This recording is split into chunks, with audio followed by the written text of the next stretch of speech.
আজকে আমি cute phone কভারটা মেক করব। এটা দেখলে মনে হয় এটা বানানো ততটা কঠিন না, কিন্তু এটা বানানোর জন্য ভালো টাইম লাগে। তো ফার্স্টে আমি ডল বানিয়ে নিব। ডল বানানোর পর আমি আরও কয়েকটা জিনিস বানাবো, কিউট কিউট স্টাফস বানাবো। ডল বানানোর জন্য প্রথমে আমি মাথা এবং শরীরটা বানিয়ে নিব, তারপরে অ্যাডজাস্ট করে তারপর আবার কান বানিয়ে কানও অ্যাডজাস্ট করে দিব, তারপর একটু ডিটেল অ্যাড করে দিব। আর এই তো এটা হয়ে গেছে। এটার আরেকটু ডিটেল আমি লাস্টে অ্যাড করব। আর এখানে আমি একটা ললিপপ বানিয়ে নিছি, সেম আমি আরেকটা ব্লু কালারের ললিপপ বানিয়ে নিছি। এই যে আমার সবগুলো জিনিস বানানো হয়ে গিয়েছে। এখানে আমি burger, pizza, Kurkure, donut, shell এরকম কয়েকটা কিউট কিউট জিনিস বানিয়েছি।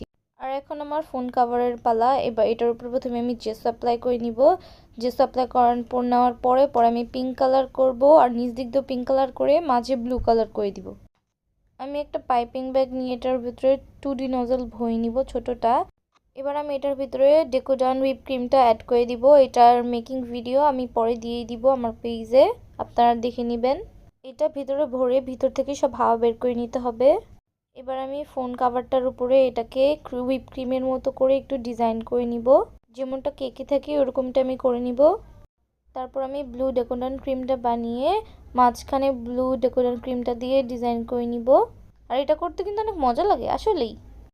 এটার উপর আমি ফেভিকল এমার গ্লু দিয়ে আমার কিউট স্টাফসগুলো লাগিয়ে নিব। আর লাগানোর সময় কিন্তু ডেকোডান ক্রিমটাকে জোরে প্রেস করা যাবে না, নাহলে কিন্তু নষ্ট হয়ে যাবে। এই তো আমার সবগুলো জিনিস লাগিয়ে নেওয়া শেষ। কত সুন্দর লাগতেছে, কত কিউট লাগতেছে, অ্যান্ড অ্যাস্থেটিক তো অবশ্যই লাগতেছে। Thanks for watching, by.